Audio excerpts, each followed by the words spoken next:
¿Cómo funcionan las operaciones de mercado abierto? Normalmente la Fed decide bajar los tipos de interés, que ya vimos que son una consecuencia de diferentes factores. Posiblemente aquí la Fed haya visto necesidad de bajarlos, así es que toma esa decisión y baja los tipos de interés.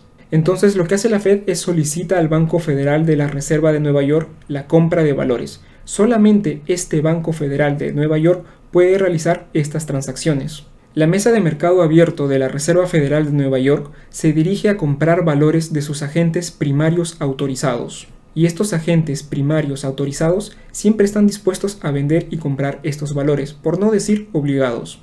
Finalmente, estos valores, que mayormente son bonos del tesoro, pasan a ser los activos que tiene la Fed. Y estas cuentas de pago pasan a ser el pasivo de la Fed. Esto de aquí es lo que sucede con el balance de la Fed cuando ésta decide comprar diferentes activos, que mayormente son bonos del tesoro. Aquí podemos ver que estos activos del balance de la Fed han subido desde la crisis financiera del 2007-2008 y han vuelto a dar una gran subida por la crisis de la pandemia. Aquí tenemos los activos de la Reserva Federal, están al 10 de marzo del 2021 y aquí podemos ver cómo prácticamente se han duplicado los activos desde marzo del año 2020 hasta marzo del año 2021 en el tema de bonos del tesoro y también los activos respaldados por hipotecas, que prácticamente se han triplicado. Y esta de aquí es la corroboración de la información. Vemos que tanto en una información como la otra información brindada, los activos de la Fed son lo mismo. Y también podemos ver los activos que específicamente está comprando la Reserva Federal. Por ejemplo, actualmente durante estas fechas se ha tenido una compra que mayormente ha sido en bonos del tesoro desde los 0 hasta los 2.25 años. Ojo que aquí, que cuando hablamos de 0 son 4 semanas, o sea, prácticamente estamos hablando de cifras que van desde un mes hasta los 2.25 años. Se ha hecho compras aquí y, por ejemplo, compras aquí donde han sido los valores más fuertes que se han comprado. Y también se puede observar claramente aquí que la Fed también compra otros activos de diferentes temporalidades. Y también podemos ver aquí que la Fed compra los bonos indexados a la inflación. Otro mecanismo que tiene la Fed es la flexibilización cuantitativa o QE, que es la compra programada. Hablamos de compra programada porque la Fed hace un programa de compras mensual. Cada mes va comprando ciertos activos. Y es agresiva porque se hace en periodos de crisis. Esto no se utiliza este mecanismo en periodos normales. Y aquí también la Fed compra diferentes valores de diferentes plazos, no solamente de corto plazo como pueden ser en la SOMO, sino también compra activos de largo plazo, compra por ejemplo valores respaldados por hipoteca, compra deuda privada también que lo ha comprado en el año 2020 o ayuda a sectores específicos como también lo ha hecho por el motivo de la pandemia. Y la finalidad aquí es estimular la economía. Esta es la finalidad que tiene el QE, estimular la economía. Luego tenemos otro mecanismo que es el endurecimiento cuantitativo o QT, que es la venta gradual de los diferentes activos adquiridos durante el QE de un banco central. ¿Y qué es lo que hace aquí un banco central?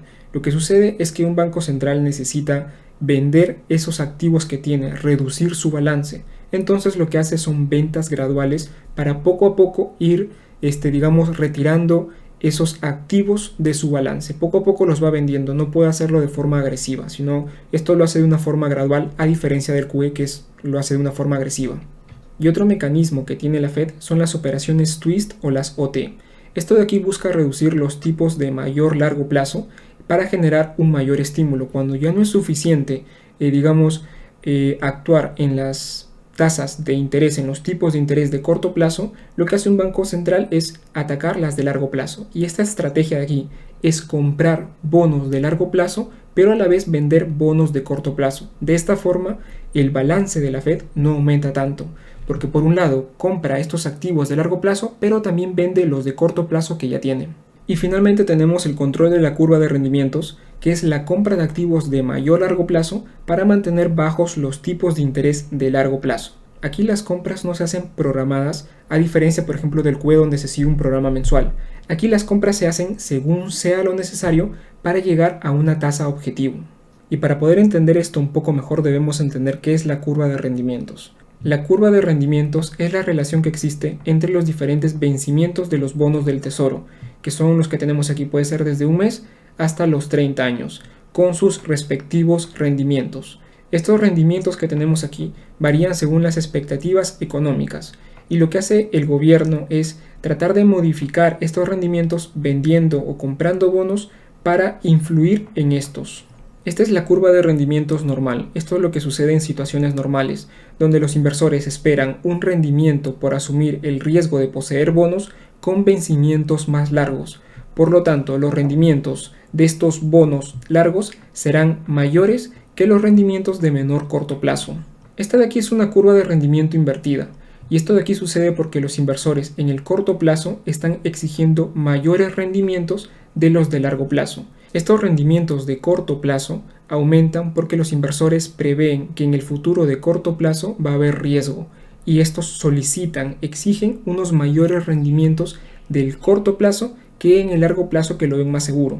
A lo largo de la historia se ha utilizado la diferencia entre los rendimientos de los bonos de 10 años con los de 2 años para predecir crisis o recesiones económicas y por ende cambios en la política monetaria. Cada vez que se ha invertido la curva de rendimientos, ha seguido algún periodo de crisis o de recesión. Y de esto tenemos claros ejemplos, por ejemplo en los años 90, en los años 2000 con las .com, en la crisis financiera del año 2007-2008 y ahora actualmente en la crisis de la pandemia. Lo que hace un banco central es atacar ciertos tramos para influir en los diferentes rendimientos. Un banco central bajará las tasas para estimular la economía, comprará bonos aumentando su precio y reduciendo su rendimiento, y de esta forma inyectará dinero a la economía para estimularla. Atacará los bonos de corto plazo para estimular, por ejemplo, los préstamos personales o los préstamos de tarjetas de crédito. Y cuando estos estímulos no sean suficientes, atacará los bonos de mediano plazo para estimular, por ejemplo, los préstamos vehiculares o los préstamos para pequeñas o medianas empresas que mayormente oscilan entre los 5 y 20 años. Y cuando esto no sea suficiente, un banco central atacará los bonos de largo plazo para estimular los préstamos hipotecarios, por ejemplo, o las líneas de crédito HELOC, que son préstamos donde la garantía es una hipoteca. Aquí hay que señalar que específicamente los bonos de 10 años son referente para los costos de endeudamiento global. Los T-Bond a 10 años son la tasa libre de riesgo usada para valorar compañías en todo el mundo por el método de flujo caja descontado. Así es que atacar directamente a esta tasa es influir directamente en la valoración de las compañías. Aquí la Fed, para ayudar a la economía, realizará sus operaciones de mercado abierto y si lo cree necesario utilizará la flexibilización cuantitativa, realizará operaciones twist si desea estimular aún más a la economía y si aún cree que necesita más estímulos se usará el control de la curva de rendimientos. El objetivo de la política monetaria expansiva es fomentar el crecimiento económico y el pleno empleo, por lo que se utilizará en periodos de crisis o de recesiones. La Fed primero bajará los tipos de interés para que prestar dinero sea más barato, bajará las exigencias de reserva para que este coeficiente de reservas que tengan los bancos sea lo menor posible y pueda tener más dinero para prestar. También bajará las tasas de descuento de la ventana de descuento de la Fed para que estos préstamos que realizan los bancos directamente a la Fed sean con tasas menores y por lo tanto puedan pedir prestado más dinero y finalmente este dinero se inyecte a la economía. Realizará más operaciones de mercado abierto, aquí estamos hablando lógicamente de compras, habrá más compras de activos como por ejemplo bonos del tesoro para que este dinero también llegue y fluya hacia la economía. Y si lo cree necesario, se utilizará la flexibilización cuantitativa para estimular aún más a la economía. En la política monetaria expansiva lo que se hace es bajar los tipos de interés para disminuir los costos de los préstamos. Y por otro lado lo que busca es aumentar la oferta monetaria, aumentar la liquidez y esto lo hace un banco central a través de los otros mecanismos que tiene. Estas medidas lo que buscan es aumentar el consumo y la inversión, y esto de aquí busca aumentar la demanda, lo que finalmente se ve reflejado en el aumento de la producción y el empleo.